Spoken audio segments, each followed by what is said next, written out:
So almost all the value of BMI is almost all predicted by its previous value.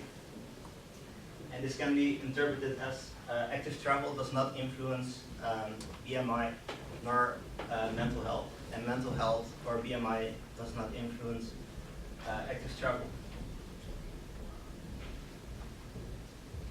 So we found that there's no negative effect from active travel on BMI nor mental health. And this is a bit weird, right? To think that active travel does not influence your BMI at least. And also we saw that in other researches, we see that this relationship is well established. So there are reasons to believe that this relationship should be there. And that's why we think that we encountered a possible problem in this research, why we didn't find any relationship. And I have 3 possible explanations that could explain why I didn't find any significant relationship in this research. The first one being time lag. So I've used 2 measurements with 2 years in between for health. As you have seen, the BMI of the stability of BMI was almost 1, so almost all was predicted by its previous value. And therefore, I guessed that a longer time lag would lower the stability because there's more possibility for variation, and therefore you could find a significant relationship. Furthermore, for mental health, the average mental health of the sample was around 75 of 100.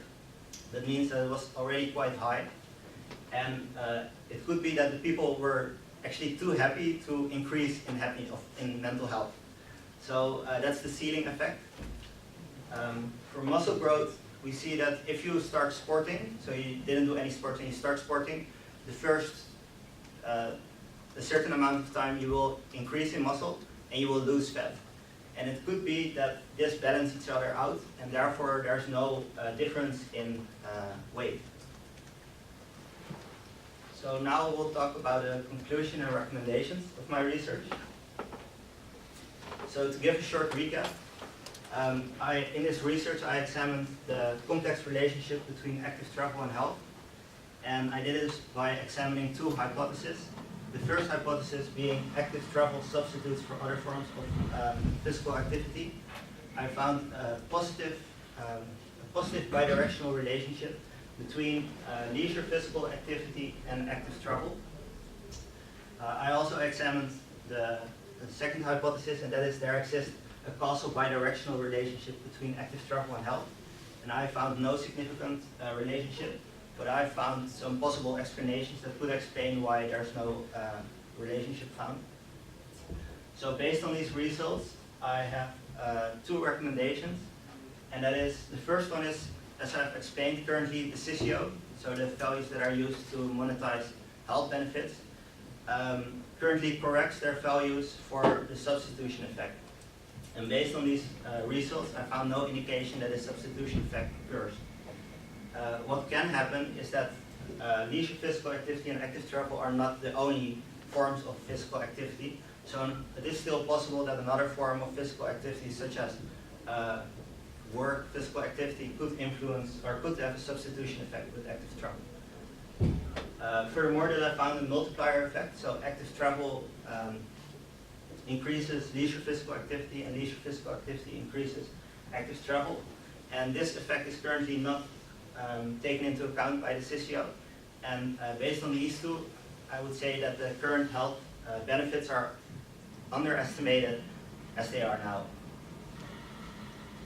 So I have 5 future research directions. The first one are based on my own research. So the first one is to examine the relationship with a different time lag.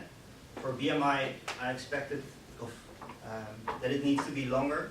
So there are some indications that it can be around 5 years, where I've also found research that take into account 24 years. On the other hand, we can examine fat instead of BMI. This will help overcome the problem of the muscle growth problem, that muscle growth will balance out the fat loss. The third one being examine people with a specific mental health disorder. So people who already have low mental health. This way you can see, get a better insight in the relationship between active travel and mental health. And also you can see differences between, for example, an eating disorder, which I think that is not really related to active travel, or another mental health disorder. The fourth one being other forms of physical activity have still to be examined. And the fifth one is my favorite, is the relationship between e-bikes and health benefits. Currently e-bikes are increasing in popularity, and there's still limited research regarding the effects of e-bikes and the health benefits of e-bikes. This was my presentation. Thank you for watching or listening.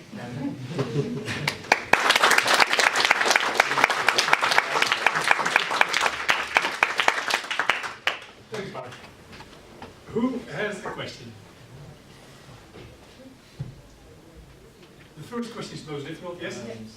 So about this multiplier effect, I was wondering, is there a kind of mechanism behind this? How does it work, this multiplier effect you found between between active travel and physical activity in the spare time? Is there a mechanism? Can you propose maybe a mechanism for how this would work? Maybe on a psychological level? Yes. I didn't actually examine what the mechanism was, but I can. I thought about that people who are more sportive themselves, that they will also, from themselves, will more increase in active travel and increase in sport. So that was what I thought, but I don't any. Because these people, they were forced to do active travel for this research at the start, let's say, or how do you? Oh, sorry. Okay, so what I did was you have a database of all the people who, how much they cycled and how much they sported, or how many hours they did a certain sport. And what I did is look at the variation and then put them in the model.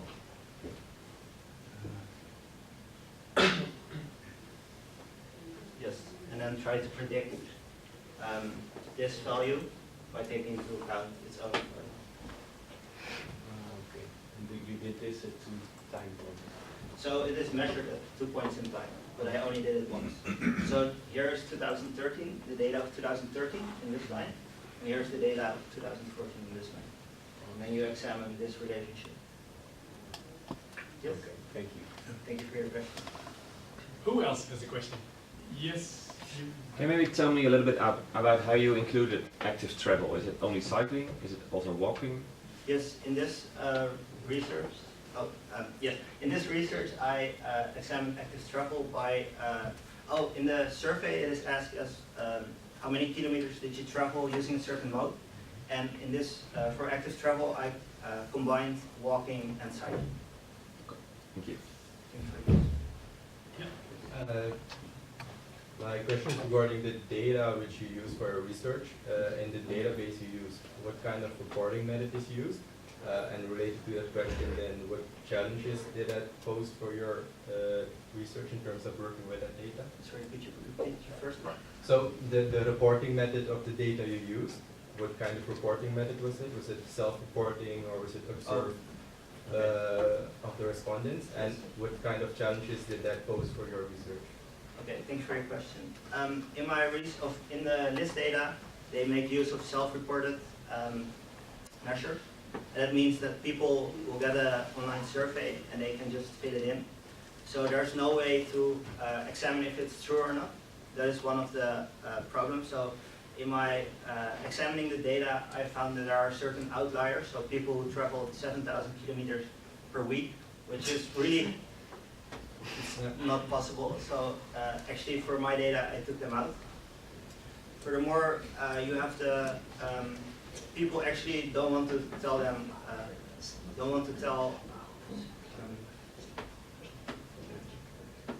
people don't want to tell their exact weight. They want to underestimate their weight, so they write a lower weight, and they want to actually tell that they're longer than they actually are. So that had an influence on my the data I have. In my models, I corrected for this using, for example, for weight. I've also used another database in which they send a skill to the people, to the respondent, and the skill sent the data directly to the researchers. So the people couldn't influence their weight, or they could, I don't know, stand with one toe. So this way we could estimate the reliability, and this is also taken into account for the models.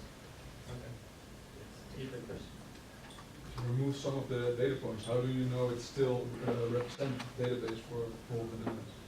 Yes, so actually they are representative if you take the survey as it is, but I only took people who answered on the active travel. So there are different surveys actually that I combined, and I tested it again with the chi-square against the CBS data.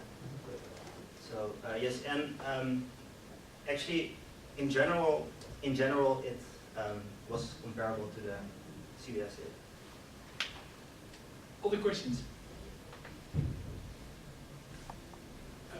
You went first and then you.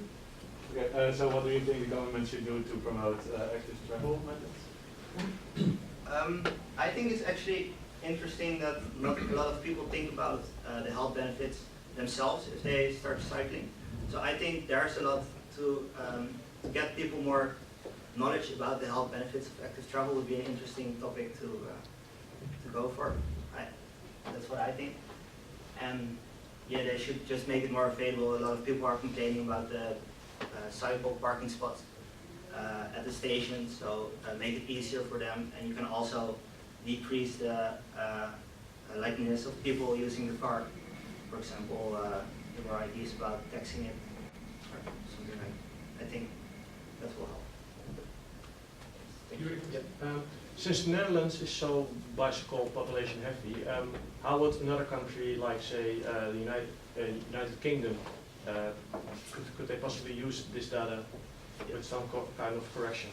Yes, that's an interesting question.